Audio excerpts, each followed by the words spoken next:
पिछले एपिसोड में हमने देखा था कि युनची उस डीमन के साथ बातें कर रहा था, जहां उसको पता चलता है कि उसका जो डीमन है उसका भी सरनेम युन से आता है और युनची का भी सरनेम युन से ही आता है। तो जैसा दोनों थोड़ी बातें करते हैं, बातें करने के बाद युनची को जो पता चलता है वो उसके होश उड़ा चुका था, क्योंकि उसको पता चलता है कि जो सामने डीमन बैठा हुआ वो कोई और नहीं बल्कि उसकी असली वाले ग्रैंडपा है, जिनकी वो कब से तलाश में था। और आज फाइनली उसको यहाँ पर उसके ग्रैंडपा मिल गए। वो जो डीमन था वो यहाँ पर युनची को उसके फैमिली के बारे में बताता है और सब कुछ बताता है कि रीइंकार्नेशन मिरर जो तुम्हारे पास है उसके पीछे बहुत सारे लोग पड़े हुए थे, लेकिन आखिरी टाइम पे मैंने उस रीइंकार्नेशन मिरर को बचाने के लिए उसको तुम्हारे हवाले कर दिया था। इसी वजह से बचपन से ये तुम्हारे साथ ही है, तो इसको संभाल कर रखना वरना दुश्मन तुम्हारे पीछे एनी टाइम पड़ते रहेंगे। ये कहने के बाद उसके ग्रैंडपा की जान जा चुकी थी, उन्होंने अपनी जान गंवा दी ताकि युनची को यहाँ से बाहर निकाला जा सके। जिसके बाद यहाँ से ये एपिसोड शुरू होता है। तो इस एपिसोड की शुरुआत में हम उसी लान के भाई को देख पाते हैं, जिसका नाम शायद लिंजी था। वो यहाँ पर आया हुआ था युनची को देखने के लिए। वो कहने लग जाता है कि बॉस, मैं हेवनली स्वॉर्ड रीजन से वापस आ चुका हूँ। मैं सोचा था कि वहाँ से वापस आने के बाद आपसे मिलूंगा और आपको सब कुछ बताऊंगा कि मैंने वहाँ पर क्या क्या एक्सपीरियंस किया है, लेकिन यहाँ पर आने के बाद तो मुझे बुरी खबर मिली कि अब आप जिंदा नहीं रहे, आप इस स्वॉर्ड प्रिजन के अंदर ट्रैप हो चुके हैं और उसी में आपकी जान चली गई। ये जानकर मुझे बहुत बुरा लग रहा है। मुझे आपको बहुत सारी चीजें बतानी थी, लेकिन अफसोस कि अब ये नहीं हो सकता। वो यही चीज देखने के लिए यहाँ पर आया हुआ था। वो कहता है कि बॉस युनची, अगर आप अभी भी जिंदा हैं अंदर, मेरी आवाज सुन पा रहे तो कोई इशारा दीजिए मुझे, क्योंकि जितना मैं आपको जानता हूँ इतनी आसानी से आप मर नहीं सकते। तभी देखते ही देखते पूरा का पूरा स्वॉर्ड प्रिजन जो होता है वो हिलने लग जाता है, क्योंकि अब स्वॉर्ड प्रिजन ओपन हो रहा था और अंदर से बाहर आने का रास्ता खुल रहा होता है, क्योंकि स्वॉर्ड प्रिजन बना था सिर्फ डीमन के लिए। और जब उस युनची के ग्रैंडपा ने अपनी जान गंवा दी तो स्वॉर्ड प्रिजन का होकर भी कोई मतलब नहीं था। यही वजह थी कि स्वॉर्ड प्रिजन अब यहाँ पर ओपन होने लग जाता है। लेंजी तो ये देखकर हैरान हो चुका था कि असल में यहाँ पर हो क्या रहा है। उसको कुछ नहीं पता कि यहाँ पर असल में चल क्या रहा था। देखते देखते पूरा का पूरा स्वॉर्ड प्रिजन डिस्ट्रॉय हो जाता है। सारी चीजें टूट फूट चुकी थी और जब यहाँ पर सब कुछ टूटने फूटने लग जाता है तब यहाँ पर वो लेंजी देख पाता है कि सामने का गेट ओपन हुआ है और अंदर से एक बंदा बाहर निकल कर आ रहा है। जैसे उसकी नजर जाती है कि सामने युनची है, वो देखकर हैरान रह चुका था कि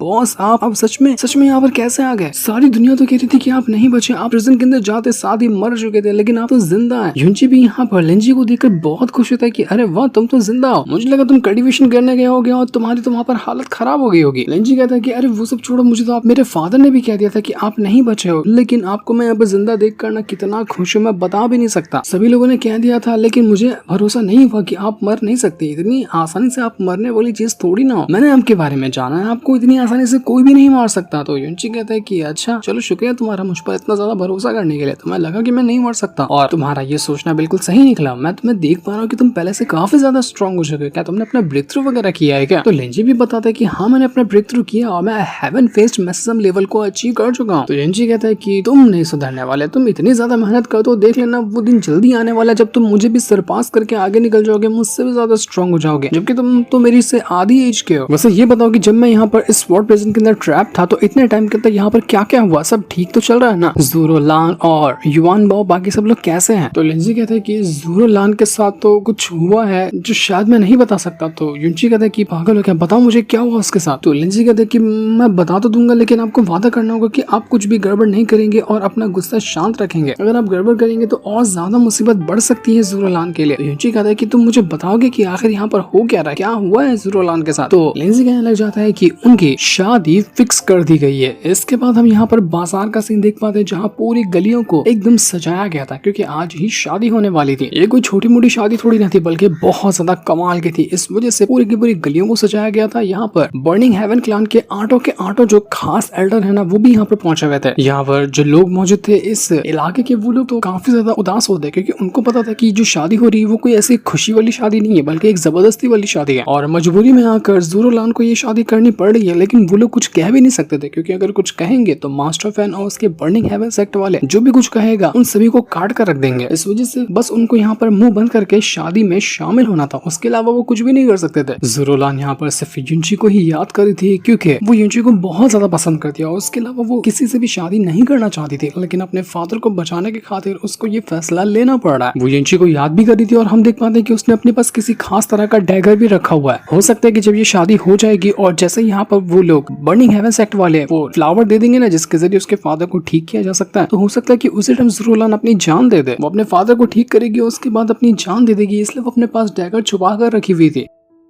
इसके बाद हम मास्टर फैन को भी देख पाते हैं, वो अपना पूरा बारात वगैरह लेकर यहाँ ज़ोरोलान के महल के बाहर आकर खड़ा हुआ था, लेकिन यहाँ पर कोई भी नहीं होता है। वो देखकर गुस्सा हो जाता है कि मैं यहाँ पर दूल्हा बनकर आया हुआ हूँ और कोई मेरा स्वागत करने के लिए भी नहीं खड़ा है। आखिर ये किस तरह की डिसरिस्पेक्ट है मेरे साथ। तो तभी भागकर अंदर महल में से एक बंदा बाहर निकल कर आता है और यहाँ पर आने के बाद उस मास्टर फैन से कहना चाहता है कि मास्टर फैन थोड़ा सा सब्र कीजिए, मैं हूँ ना यहाँ पर, मैं आपका वेलकम करने के लिए तैयार हूँ। बाकी लोग भी थोड़े टाइम में आते ही होंगे। देखते देखते धीरे धीरे करते हुए बाकी सारे लोग भी यहाँ पर आने लग जाते हैं और वहाँ पर ज़ोरोलान के फादर भी मौजूद है, जो कि सबसे ज्यादा बीमार है, उनकी हालत बहुत ज्यादा खराब है। मास्टर फैन यहाँ पर ज़ोरोलान के फादर से कहना चाहता है कि फादर एम्पर, मैं आपको ग्रीट करता हूँ। तो ज़ोरोलान के फादर कहते हैं कि इतनी जल्दी तुम मुझे अपना फादर मत कहो, अभी शादी नहीं हुई है, हो जाएगी तब मुझे कह लेना। तो मास्टर फैन कहता है कि अच्छा, आप इस तरह से बात करें कि ऐसा लगे कि आज के दिन शादी में कुछ न कुछ गड़बड़ होगी, क्या आप बीच में से अपना फैसला पीछे ले लेंगे कि आप शादी ये नहीं करना चाहते हैं? आपके बात करने के एटीट्यूड से तो ऐसा ही लगता है। तो ज़ोरोलान के फादर कहते हैं कि एक बात मैं तेरे भेजे में घुसाना चाहता हूँ कि मैं कभी भी शादी के लिए तैयार ना हुआ था, ना हुआ हूँ, ना कभी होऊंगा। तो जैसे घटिया इंसान के हाथों अपनी बच्ची देकर उसकी जिंदगी मैं खराब नहीं करना चाहता। तो ये सुनकर मास्टर फैन को बड़ा गुस्सा आता है। वो अपने एल्डर से कहता है कि एल्डर, जरा अपनी पावर का जलवा तो दिखाओ, बताओ इस बूढ़ों को कि ये क्या कह रहा है। तो ये सुनते साथ ही वो जो एल्डर था तुरंत अपनी पावर को एक्टिवेट करता है और सीधा यहाँ पर ज़ोरोलान के फादर के ऊपर अटैक करने की कोशिश करता है। लेकिन बाकी की जो एल्डर वगैरह थे वो यहाँ पर आते हैं और उसको प्रोटेक्ट करने में लग जाते हैं ताकि एम्परर को बचाया जा सके इन एल्डर वगैरह से। सारे के सारे लोग यहाँ पर आकर तैयार हो चुके थे और बर्निंग हेवन सेक्ट वालों से कहना चाहते कि आखिर तुम ये कर क्या रहे हो, आखिर तुम ज़ोरोलान के फादर के ऊपर अटैक कैसे कर सकते हो? ये शादी हो रही है, इसका मतलब ये नहीं कि तुम अपनी मनमानी करोगे, हम यहाँ पर रहते हैं, हमारा ही यहाँ पर कहना चलता है। तो ये सुनकर यहाँ पर मास्टर फैन कहना चाहता है कि अच्छा ऐसी बात है, कुछ टाइम और रुक जाओ, फिर मैं तुम्हें दिखाता हूँ कि यहाँ पर तुम्हारा कहना चलता है या मेरा कहना चलता है। देखो, मैं जानता हूँ कि तुम लोगों को अपनी जान की फिक्र नहीं, तुम अपने इंपीरियल सिटी को बचाने के लिए अपनी जान गवा दोगे, मैं ये जानता हूँ, लेकिन तुम्हें अपने लोगों की तो फिक्र है ना। वो अपने एल्डर से कहता है कि एल्डर, जरा दिखाओ कि हम यहाँ पर किस प्लानिंग के साथ आए हुए हैं। तो देखते देखते वो जो एल्डर था तुरंत एक अजीब सी अटैक को तैयार करने लग जाता है और ये अटैक बहुत ज्यादा खतरनाक था। अगर ये अटैक हो गया तो हो सकता है कि इस पूरे की पूरी इंपीरियल सिटी के जितने भी आम लोग हैं ना, उन सभी की जान खतरे में आ जाएगी और सारे के सारे लोग मारे जा सकते हैं। यही दिखाकर वो मास्टर फैन धमका रहा था कि अगर इस शादी से मना करोगे, हमारी बात नहीं मानोगे, तो फिर देख लेना कि सारे के सारे लोग मरोगे। पर जैसे ही अटैक लगने वाला था, इससे पहले ही वहां पर ज़ोरोलान आकर पहुंच जाती है, वो भी पूरी की तरह से शादी के जोड़े के अंदर, और कहती है कि बस हो गया, रुक जाओ, ये अटैक रोक दो। यहाँ पर मैंने कहा ना मैं शादी करने के लिए तैयार हूँ, तो ये सारी बकवास चीजें करके कोई मतलब नहीं है। ज़ोरोलान यहाँ पर अपने फादर को रिस्पेक्ट पेश करती है कि अब मेरी शादी होने वाली है और मैं इस चीज के लिए पूरी तरह से तैयार हूँ। उसके फादर बहुत परेशान होते हैं, वो कहते हैं कि तुम ऐसा क्यों कर रही हो, मैंने तुम्हें पहले भी मना किया था ना, मैं यहाँ पर तैयार हूँ इन लोगों से लड़ने के लिए। ये बर्निंग हेवन सेक्ट वाले हमारा कुछ नहीं बिगाड़ सकते, अगर हम लड़ने पे आएंगे तो हम इनको इनकी औकात दिखा सकते हैं। लेकिन यहाँ पर ज़ोरोलान नहीं मानती। वो अपने फादर से कहना चाहते कि फादर, मैं जानती हूँ आप मेरे लिए सब चीज से लड़ जाएंगे, भले से आप बीमार है, लेकिन आखिरी दम तक मुझसे आप कभी दूर होना नहीं चाहते, लेकिन हमारे इस इंपीरियल सिटी को आपकी जरूरत है, आपके बगैर ये पूरी इंपीरियल सिटी बिखर जाएगी। अगर मेरी वजह से आपने इस बर्निंग हेवन सेक्ट के ऊपर हमला कर दिया तो वो लोग हमारी पूरी इंपीरियल सिटी को बर्बाद कर देंगे। मैं नहीं चाहती कि मेरी वजह से पूरे के पूरे जो यहाँ पर आम लोग हैं उनकी जान खतरे में आए। यही वजह है कि आपकी खातिर और हमारे लोगों की खातिर मैं शादी के लिए तैयार हुई हूँ। मैं भी यहाँ की प्रिंसेस हूँ ना, तो मेरी भी जिम्मेदारी बनती है अपने लोगों का ख्याल रखने की। तो अब मेरे ऊपर ये फर्ज है कि मैं अपना फर्ज निभाऊं। ज़ोरोलान के जो फादर थे वो कहने लग जाते हैं कि काश अगर ऐसे टाइम पे यूंची यहाँ पर होता तो अकेले इन पूरे के पूरे बर्निंग हेवन सेक्ट वालों को उनकी औकात दिखा दिया होता। आज ये दिन कभी हमें देखना ही नहीं पड़ता अगर वो हमारे साथ होता तो, लेकिन किस्मत को कुछ और ही मंजूर था। ज़ोरोलान अपने फादर से कहते हैं कि फादर फिक्र मत करिए, सब कुछ ठीक हो जाएगा, मैं हूँ ना, मैं सब कुछ ठीक कर दूंगी। इसके बाद वो यहाँ पर कहना चाहती है कि तुम लोग ये अटैक बंद करो, मैं यहाँ पर तुम मास्टर फैन से शादी करने के लिए तैयार हो, तो यहाँ पर शादी की तैयारियां करो, किसी आम लोगों को परेशान करने की कोई जरूरत नहीं है। लेकिन उससे पहले जो जिसकी मैंने डिमांड की थी वो चीज यहाँ पर आई या नहीं आई, पहले मुझे वो दो, उसके बाद मैं तुमसे शादी करने के लिए तैयार होंगी। तो मास्टर फैन कहता है कि हाँ बिल्कुल, मैं लेकर आया हूँ ना वो चीज। तो इसके बाद मास्टर फैन यहाँ पर वही बर्निंग सोल फ्लावर लेकर आता है, जो कि बहुत ही कमाल का सुप्रीम ट्रेजर है। अगर किसी को भी ये दिया जाए तो कितना भी वो बीमार क्यों ना हो, वो रिकवर हो जाएगा। और यही वो शर्त थी जिसकी शर्त के ऊपर यहाँ पर ज़ोरोलान शादी करने के लिए तैयार हुई थी। सबको पता चल जाता है कि ज़ोरोलान ने यही करने के लिए ये शादी जबरदस्ती मानी है। मास्टर फैन कहता है कि ये हमारे क्लान का बहुत ही ज्यादा कीमती ट्रेजर है, लेकिन जब आप मांग रही हो तो आपके लिए मेरी जान भी हाजिर है। ये छोटा सा फ्लावर क्या औकात रखा है। ज़ोरोलान यहाँ पर उस फ्लावर को देखकर कहना चाहते हैं कि उम्मीद करती हूँ कि ये फ्लावर काम आएगा और इसके जरिए मेरे फादर पूरी तरह से रिकवर हो जाएंगे, क्योंकि उनको ही रिकवर करने के लिए मैंने इतनी ज्यादा मेहनत की और इस शादी के लिए तैयार हुई हूँ। मैं अब यहाँ पर अपने फादर को और ज्यादा मुसीबत में नहीं देख सकती। वो यहाँ पर वो जो चीफ होता है उसको ये फ्लावर देते हुए कहती है कि इसको अपने पास रखिए और बहुत ही जो बेस्ट डॉक्टर होगा ना उसको कहिएगा कि वो अपने हिसाब से ये फ्लावर का कैसे इस्तेमाल किया जाएगा फादर के ऊपर जिससे वो ठीक हो जाएंगे, उसका इस्तेमाल करे। वो जो बेस्ट डॉक्टर हो सकता है ना उसको ही बुलाइएगा, क्योंकि मैं नहीं चाहती कि फादर को रिकवर करने में कोई भी भी गड़बड़ी हो, और जब तक डॉक्टर नहीं आता तब तक ये फ्लावर किसी और के हाथ नहीं लगना चाहिए, क्योंकि यही बेशकीमती चीज है जो फादर को बचा सकती है। मास्टर फैन कहता है कि देखिए प्रिंसेस, हमने अपना वादा पूरा किया, हमने बर्निंग स्लो फ्लावर आपको दे दिया, अब आपकी बारी कि आप अपना वादा पूरा कीजिए और चलिए हमारे साथ शादी करने के लिए। वो यहाँ पर मैरिज कॉन्ट्रैक्ट भी दिखाता है, मतलब शादी के पेपर जिसको पढ़ने हैं कि किस तरह से शादी होने वाली है, किस शर्त पे शादी हुई है, और उसके बाद यहाँ पर ज़ुरोलान को साइन करना होगा। अगर ये हो जाए तो मतलब कि दोनों की शादी हो गई। जैसे ये साइन होने वाला था उससे पहले यहाँ पर ज़ुरोलान के जो फादर थे वो कहने लग जाते कि मेरी बच्ची मुझे माफ कर देना, आज मेरी वजह से तुम्हें इतनी बड़ी मुसीबत उठानी पड़ी है, तुमने मुझे बचाने के लिए इतना घटिया कदम उठाया जो कि तुम्हारी जिंदगी को पूरी तरह से बर्बाद कर देगा। माफ करना कि मैं तुम्हारे लिए कुछ भी नहीं कर पाया, मैं बहुत बहुत बुरा पिता हूँ, ऐसा पिता, ऐसा कमजोर पिता किसी को भी ना मिले। तो ये सुनकर ज़ुरोलान बहुत इमोशनल होती है। वो कहती है फादर से कि फादर आप ऐसा क्यों कह रहे हैं, मैंने कहा ना कि आपकी कोई गलती नहीं है, आपने जो किया मेरे लिए किया, मैं बहुत ज्यादा खुश हूँ उसके लिए। वो यहाँ पर अपने फादर से और ज्यादा मिलने की कोशिश करी थी, लेकिन मास्टर फैन कहते हैं कि देखो अभी शादी का जो मुहूर्त है ना वो निकलता हुआ जा रहा है, तुम्हारे पास बहुत टाइम है अपने फादर से मिलने का, मैं नहीं रुकूंगा उससे मिलने के लिए तुम्हें, लेकिन उसके लिए पहले शादी करो, शादी के पेपर पे साइन करो, ये शादी कंप्लीट हो जाए तो उसके बाद जितना चाहो उतना मिल सकती है अपने फादर से। ज़ुरोलान अपने फादर के सामने झुक जाती है, उनसे कहना चाहती है कि फादर हमेशा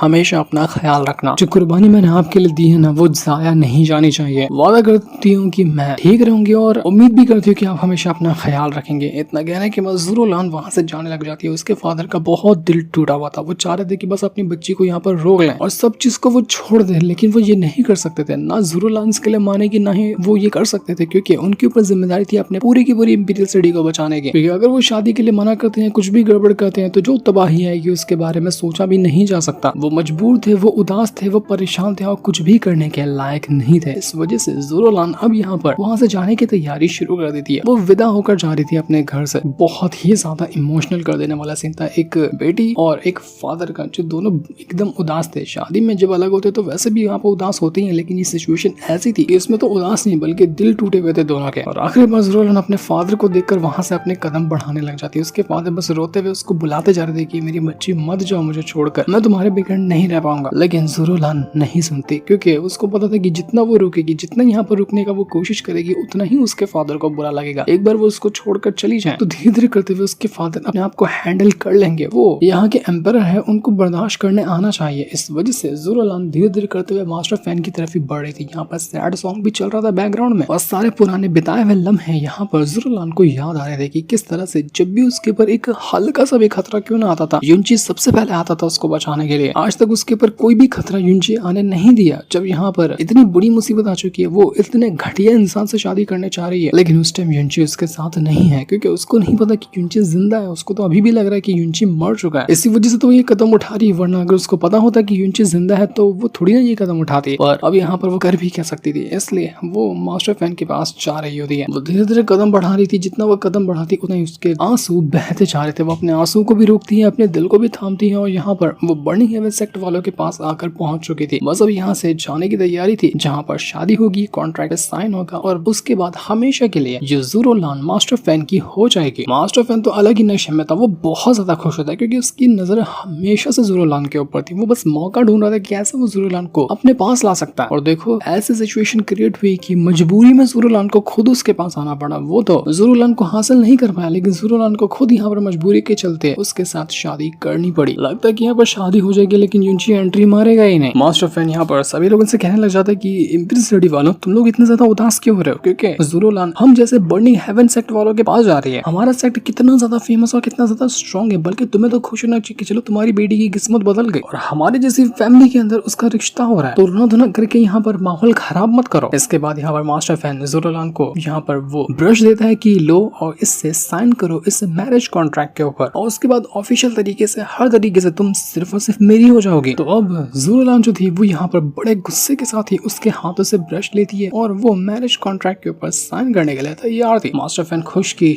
चलो जल्दी से जल्दी शादी हो जाए, उसके बाद मैं इसको दिखाता हूँ कि मैं क्या करता हूँ। उसको डर लग रहा था कि कहीं कुछ गड़बड़ ना हो जाए यहाँ पर साइन करने से पहले। तो ज़ुरोलान यहाँ पर साइन करने ही जा रही होती है। वो थोड़ा सा अपने हाथों को रोकती है, हाथों को रोकने के बाद एक बार फिर से याद याद करती है युंची को और उसके बाद वो अपने कांपते हुए हाथों से साइन करने वाली थी। एक तरफ पूरा का पूरा बर्निंग हेवन सेक्ट उसको फोर्स कर रहा था कि जल्दी शादी करो, टाइम खत्म हो रहा है। दूसरी तरफ उसके फादर यहाँ पर इतना उदास थे, वो नहीं चाह रहे थे कि शादी हो। तीसरी तरफ जो ज़ुरुलान खुद है वो खुद नहीं चाह रही थी कि ये शादी हो, उसको कोई शादी ये नहीं करनी है, लेकिन कोई मजबूरी थी, वो उसके वजह से ही ये शादी कर रही थी, उसके बाद दूसरा कोई ऑप्शन नहीं है। तो जैसे ही वो पहला ब्रश स्ट्रोक चलाने के वाली थी साइन करने के लिए कि आसमान से एक वेपन आकर गिरता है जो सीधा फाड़ कर रख देता है उस मैरिज कॉन्ट्रैक्ट को बीच में से। सारे के सारे लोग हैरान कि ये क्या हुआ, ये मैरिज कॉन्ट्रैक्ट टूट कैसे गया, किसने फाड़ा इसको।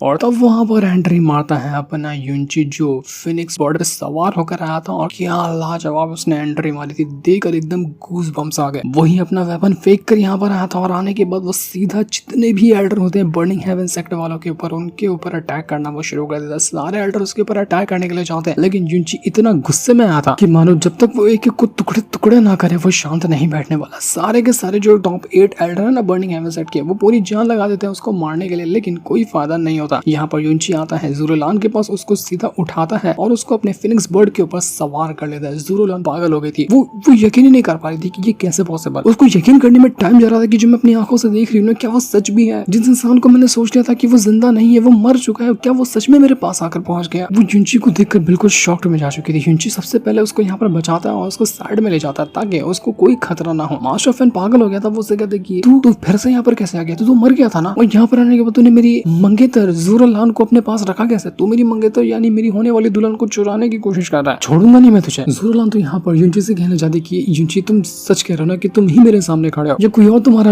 रूप लेके खड़ा हुआ है, क्योंकि मैं अभी तक खुद पर यकीन नहीं कर पा रही कि मैं अपनी आंखों से क्या देख रही हूँ। तो युंची कहता है कि तुम्हें टेंशन लेने की जरूरत नहीं है, तुम जिसको अपनी आंखों से देख रही हो ना मैं वही हूँ, मैं ही तुम्हारा युंची हूँ जो तुम्हें बचाने के लिए यहाँ पर आया हूँ। मैं तुम्हें बचाने के लिए ना हूँ, तुम्हारे ऊपर कोई मुसीबत है क्या, कभी ऐसा दिन तुमने देखा है अपनी जिंदगी में। मैं आ गया तुम्हें बचाने के लिए, कैसे आया वो मत पूछना, लेकिन बस आ गया हूँ, बस ये सुन लो। वो तो बहुत अच्छा हुआ कि मैं कितने सही टाइम पे एंट्री मारा, वरना अब तक तुम्हारी शादी हो गई होती। लेकिन मैं तुम्हें बताना चाहता हूँ कि मैं तुमसे बहुत ज्यादा नाराज हूँ, क्योंकि तुम ये शादी कैसे कर सकती हो। तुम मुझे पसंद कर दी थी ना, तुम कह रही थी कि तुम मेरे अलावा किसी और को पसंद नहीं करती, तो जब मैं यहाँ पर नहीं मौजूद था तो तुमने इस घटिया इंसान से शादी करने का फैसला कैसे किया। वो जो ज़ुरुलान के पास डैगर था ना, जो वो अपने आप को मारने के लिए रखी हुई थी, वो सीधा डैगर उठाता अपने खुद के सीने के अंदर घुसा देता और कहता है कि तुम देख रही हो जितना मैंने डैगर घुसा कर अपने आप को तकलीफ ली है ना, इससे कहीं गुना ज्यादा मुझे तकलीफ हुई जब मैंने देखा कि तुम यहाँ पर शादी कर रही हो। मुझे नहीं लगा था कि तुम मेरे जाने के बाद इतनी जल्दी शादी के लिए तैयार हो जाओगे। तो ज़ुरुलान कहती कि युंची तुम गलत समझ रहे हो, मैं कोई खुशी से शादी के लिए तैयार नहीं हुई हूँ, यहाँ पर मेरी बहुत बड़ी मजबूरी थी जिसकी वजह से मुझे शादी के लिए हामी भरनी पड़ी, मैं क्यों खुश रहूंगी इस शादी से। तो युंची कहता है कि मुझे तुम्हारे पर पूरा भरोसा है, मैं तुम्हारे पर खुद से ज्यादा भरोसा करता हूँ कि तुमने ये शादी जो की है ना कोई तुम्हारी मजबूरी रही होगी, तुमने अपनी इंपीरियल सिटी को बचाने के लिए शादी की है। मैंने ये अपने आप के अंदर डैगर क्यों घुसाया, मैं ये तकलीफ क्यों दी अपने आप को, वो सिर्फ इसलिए कि मैं खुद यहाँ पर सोच रहा हूँ कि कितना बुरा इंसान हूँ मैं कि जो तुम्हारे ऊपर मुसीबत आए, तुम्हारे इंपीरियल सिटी के ऊपर मुसीबत आई, जिन लोगों ने मुझे इतना सहारा दिया, लेकिन जब उनके ऊपर मुसीबत आई ना मैं उनको प्रोटेक्ट करने के लिए नहीं आ पाया। कितने साल से मैं यहाँ पर उस स्वॉर्ड प्रिजन के अंदर जाकर फंस गया, वो जो तकलीफ थी उसको खत्म करने के लिए मैंने अपने आप के अंदर डैगर घुसाया, इसलिए नहीं कि तुम्हारे ये शादी करने की वजह से मैं बुरा फील कर रहा हूँ, क्योंकि मैं जानता हूँ कि मेरे अलावा तुम्हारी जिंदगी में कोई ना था, ना कभी है, ना कभी होगा। लेकिन अब मैं आ गया हूँ ना, वो तो अच्छी किस्मत थी कि मैं बिल्कुल सही टाइम पर आया। तो मैं अब वादा करता हूँ कि कभी भी ना तुम्हारे ऊपर आँच आने दूंगा, ना इस इंपीरियल सिटी के ऊपर आँच आने दूंगा, चाहे सामने कोई भी क्यों ना हो। मैं पूरी दुनिया से लड़ जाने के लिए तैयार हूँ, सिर्फ तुम्हारे खातिर, तुम्हें बचाने के खातिर। ये बर्निंग हेवन सेक्टर वाले हो या कोई भी क्यों ना हो, बस बहुत हो गया इनका। ज़ुरुलान बहुत रोती है, रोते रोते यहाँ पर वो युंची को गले लगा चुकी थी। वो दोनों एक दूसरे को गले लगाकर